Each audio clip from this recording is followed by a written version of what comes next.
3 முடிச்ச சீரியல்ல இன்னைக்கு என்ன நடக்க போகுதுன்னு பார்க்கலாம். வாங்க வீடியோக்குள்ள போலாம். சுந்தரவல்லி வந்ததும் அருணாச்சலத்துக்கிட்ட சொல்லிட்டு இருக்காங்க. என்னங்க நினைச்சிட்டு இருக்கான் அவன்? சூர்யாவோட படிப்பு என்ன, அந்தஸ்து என்ன, அவன் கௌரவம் என்ன, அவனோட ஸ்டேட்டஸ் என்ன? இவ்வளவு வசதியோட நம்ம எப்படியெல்லாம் ராஜா மாதிரி வளர்த்தணும். இன்னைக்கு அவன் ராஜா மாதிரி இருக்க வேண்டியவன் இன்னைக்கு கோயில்ல போய் பிச்சை எடுக்கிறான். அதுக்கு காரணம் நம்ம வீட்டுக்கு வந்திருக்காளே அந்த வேலைக்காரி. அவனால தாங்க இவன் இந்த அளவுக்கு கஷ்டப்பட்டுட்டு இருக்கான். இதெல்லாம் உங்களால பார்த்தும் பார்க்காத மாதிரி எப்படிதான் இருக்க முடியுது? ஆனா பெத்த மனம் கேட்கலையே. அதான் என் மனசு பதறிக்கிட்டு இருக்குது அப்படின்னு சொல்லி சுந்தரவல்லி சரியான சத்தம் போட்டுட்டு பேசிட்டு இருக்கிறாங்க. நந்தினி முடியாம இருக்கும்போது சத்தம் அதிகமா கேட்டதும் அவங்க கொஞ்சம் பிறண்டு அப்படியே முடியாம தவிச்சிட்டு இருக்கிறாங்க. இதை பார்த்த விஜி, சத்தம் அதிகமா இருக்கிறதுனால தான் இந்த நந்தினினால ஏற்றுக்க முடியல. சரி நந்தினி, நீ படுத்துரு, நான் போய் அவங்கள சத்தமா பேச வேண்டாம்னு சொல்லிட்டு வரேன்னு சொல்லி விஜி கீழே ஓடி வந்தது. சுந்தரவல்லி கிட்ட சொல்றாங்க, மேடம் நீங்க கொஞ்சம் சத்தமா பேசாதீங்க, அவளுக்கு கொஞ்சம் தொந்தரவா இருக்குதுங்கிறாங்க. ஓஹோ, இப்ப பேச வேண்டாம்னு வேற சொல்றியா? என்ன சாப்பிடணும், என்ன சாப்பிடக்கூடாது, எப்படி பேசணும், எப்படி பேசக்கூடாது, இதெல்லாம் நீ எனக்கு ரூல்ஸ் போட்டுட்டு இருக்கிறியா? நீ வேணா, உனக்கு அவன் மேலே அக்கறை இருந்தா நீ வேணா அவளை உங்கள் வீட்டுக்கு கூட்டிகிட்டு போய் வச்சு பார்த்துக்குவேன். எனக்கெல்லாம் ஆர்டர் போடுற வேலை வச்சுக்காத, உன் வேலை என்னமோ அதை பார்த்துக்கிட்டு போ அப்படின்னு சுந்தரவல்லி விஜயை மூஞ்சில் அடித்த மாதிரி திட்டி அனுப்புகிறாங்க. இதை பார்த்து அருணாச்சலம் சொல்கிறாங்க, என்ன சுந்தரவல்லி, நம்ம வீட்டுக்கு வந்த விருந்தாளி விஜய்கிட்ட இப்படியா நீ நடந்துக்குவேன்? ஏன் இப்படி மோசமாக பேசிக்கிட்டு இருக்கிறேன்னு கேட்குறாங்க. ஆமாங்க, நான் பேசுகிறதெல்லாம் இப்போ வரைக்கும் உங்களுக்கு பிடிக்காம தான் இருக்கும். என்ன செய்யறது, ஏமாவும் அப்படி இருக்கானே. போயும் போயும் வீட்டு வேலைக்காரியை கொண்டு போய் உச்சத்தில் எல்லாம் வச்சுக்கிட்டு ஆடிக்கிட்டு இருக்கீங்க, என்னமோ பண்ணிட்டு இருக்கீங்க, இதெல்லாம் சரியில்லை அப்படின்னு சொல்லிட்டு அங்கேருந்து கிளம்புறாங்க.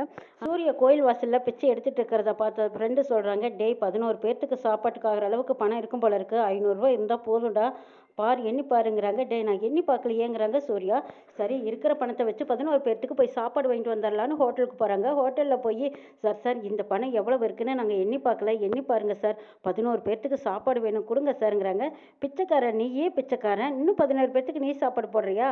நல்லா தான் இருக்குது, வேடிக்கையாக இருக்குது. சரி சரி எவ்வளவு இருக்குது அப்படின்னு பார்க்குறாங்க. எண்ணி பார்க்கும்போது 20 ரூபா கம்மியாக இருக்குது. 11 பேர்த்துக்கு 20 ரூபா கம்மியாக இருக்குப்பா, சாப்பாடெல்லாம் கொடுக்க முடியாத, அந்த 20 ரூபாயும் கொண்டு வா, அதுக்கப்புறமா நான் சாப்பாடு எடுத்து கொடுக்குறேங்கிறாங்க. சார் அதை நீங்கள் 20 ரூபாயை எனக்கு பிச்சையாக போட்டு அந்த சாப்பாட்டை கொடுங்க சார், நான் அன்னதானத்துக்காகத்தானே நான் வாங்குறேங்கிறாங்க சூர்யா. ஏப்பா நீயே பிச்சைக்காரன், நீ 11 பேருக்கு அன்னதானம் பண்ணுறியா?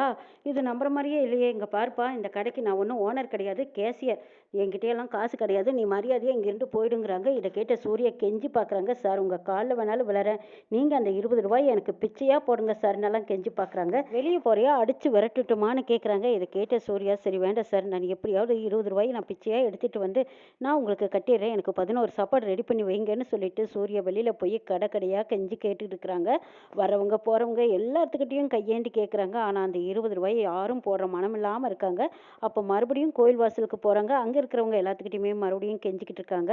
அப்போ கண்ணு தெரியாத ஒரு பாப்பா ஒருத்தி வந்து, இந்தாங்கண்ணே, நீங்கள் கெஞ்சறதை பார்க்கும்போது எனக்கு பரிதாபமாக இருக்குது, எல்லாத்துக்கிட்டையும் கேட்டீங்க, 20 ரூபாய்க்கு என்கிட்ட கேட்கணும்னு உங்களுக்கு தோணவே இல்லையല്ലോ அப்படின்னு சொல்லி கேட்குறா. சூர்யா அந்த பொண்ணை பார்த்து, கடவுளை அனுப்பிச்சு வச்ச தேவதமா நீ, என்னோட சூழ்நிலை தெரிஞ்சு நீயா வந்து எனக்கு பிச்சை போட வந்திருக்க பாரு, இதை என்னாலும் மறக்கவே மாட்டேன்னு சொல்லி கையேந்தி அந்த 20 ரூபாய் பிச்சையாக வாங்கிக்கிறாங்க. பணத்தை வாங்கிட்டு போய் அங்கே ஹோட்டலில் 11 பேர்த்துக்கு சாப்பாடு வாங்கிட்டு வந்து கோயிலில் இருக்கிற தன்னாசி பேர் 11 பேர்த்துக்கு சாப்பாடு பரிமாறுறாங்க. இவங்க கையால் பரிமாறி அவங்க சாப்பிட்டு முடிச்சதும் அந்த இலையை சூர்யாவே எடுத்து அந்த பக்கம் போட்டு போகிறாரு. அப்பா எப்படியும் நல்லபடியாக பிரார்த்தனை முடிஞ்சதுன்னு சொல்லி கோயிலில் சாமியை கும்பிட்டு அவங்க ஃப்ரெண்ட்ஸை கூட்டிகிட்டு வீட்டுக்கு போகிறாங்க. வீட்டுக்கு போகிறதுக்கு முன்னாடியே அங்கே நந்தினி அப்படியே கொஞ்சம் கொஞ்சமாக கண்ணை திறக்கிறாங்க. கண்ணை தெரிஞ்சு தண்ணி வேணும்னு கேட்குறாங்க. இதை பார்த்து விஜய் சந்தோஷப்படுறாங்க. அப்பாடா, நேற்று வரைக்கும் பேச்சே இல்லை, இப்போ பாரு இப்போ தான் கொஞ்சம் தண்ணி குடிக்கிறா அப்படின்னு சந்தோஷத்தில் இருக்கும்போது அருணாச்சலம் அங்கே வராங்க. என்னம்மா இப்போ பரவாயில்லையா அப்படின்னு கேட்கும்போது, அதெல்லாம் பரவாயில்ல, இப்போ தான் கொஞ்சம் கண்ணு முழிச்சிருக்கா, தண்ணி வேணும்னு கேட்டிருக்கா, நேற்றுலேருந்து எதுவுமே சாப்பிடல, இப்போ தான் கொஞ்சம் தண்ணி குடிச்சு தெம்பா இருக்காங்கிறாங்க விஜய். எப்படியோ சூர்யாவோட பிரார்த்தனை வீண் போகலை, இப்போ தான் கண்ணு முழிச்சிருக்கா நந்தினின்னு சொல்லி முடிக்கிறாங்க. இந்த பக்கம் அருணாச்சலம், இன்னும் சாப்பிட்றதுக்கு ஏதாவது கொடுங்க, அம்மா இறங்குனதும் தண்ணி ஊற்றிடலாம் அப்படின்னு சொல்லிட்டு அருணாச்சலம் அங்கேருந்து போகிறாங்க. சூர்யா திரும்ப வரும்போது அப்படி மாசா பெரிய காரில் ஜம்முன்னு வந்து இறங்குறாரு. கோயிலுக்கு முன்னாடி வந்து அந்த பிச்சைக்காரங்க எல்லாத்தையும் பார்க்குறாங்க. கோயிலுக்குள்ளே போய் சாமியை கும்பிட்டு வந்து அத்தனை பேர்த்தையும் கையை பிடிச்சி நன்றி சொல்லிட்டு அங்கேருந்து வீட்டுக்கு கிளம்பி வராங்க சூர்யா. கிளம்பி வந்து பார்க்கும்போது, இப்போ நந்தினி எப்படி இருக்கா அப்படின்னு கேட்குறாங்க. அருணாச்சலம் பரவாயில்லப்பாங்கிறாங்க. அடுத்தது சூர்யா போனதும் விஜய் கிட்ட கேட்குறாங்க, நந்தினி இப்போ எப்படி இருக்காங்கிறாங்க. சூர்யா, நீ செஞ்ச பரிகாரத்துக்கு பலன் கிடைச்சிருக்கு, இப்போ தான் நந்தினி கண்ணு முழிச்சிருக்காங்கிறாங்க. அப்படியா அப்படின்னு சொல்லிட்டு சந்தோஷத்தில் சூர்யா நந்தினியை பார்க்குறாங்க. நந்தினி கண்ணு முழிச்சதும், ஆமாம் சூர்யா சார், நீங்கள் எங்கே போனீங்க, 3 நாளாக உங்களை பார்க்கவே முடியலையே, என்னாச்சுன்னு கேட்குறாங்க. விஜய் தான் உண்மையை சொல்கிறாங்க. சூர்யா உனக்காக கோயில் வாசலில் பிச்சை எடுத்து 11 பேர்த்துக்கு அன்னதானம் பண்ணியிருக்கான். அதாவது இந்த அம்மை இல்லாமல் இறங்கணும்னா அப்படியெல்லாம் செஞ்சால் தான் இறங்கணும் ஒரு ஜோசியர் சொல்லிட்டாரு. அதனால தான் அதை பரிகாரத்தை செய்யறதுக்காக சூர்யா போனான்னு சொல்கிறாங்க. இதை கேட்டதும் அப்படியே துடிச்சு போய் எழுந்திரிச்சு வர்றாங்க நந்தினி. சார் நீங்கள் எவ்வளோ பெரிய ஆள், நீங்கள் போய் எனக்காக பிச்சை எடுத்தேன்னு சொல்லும்போது கேட்குறக்கு மனசுக்கு ரொம்ப கஷ்டமாக இருக்குன்னு துடிச்சு போய் வர்றாங்க.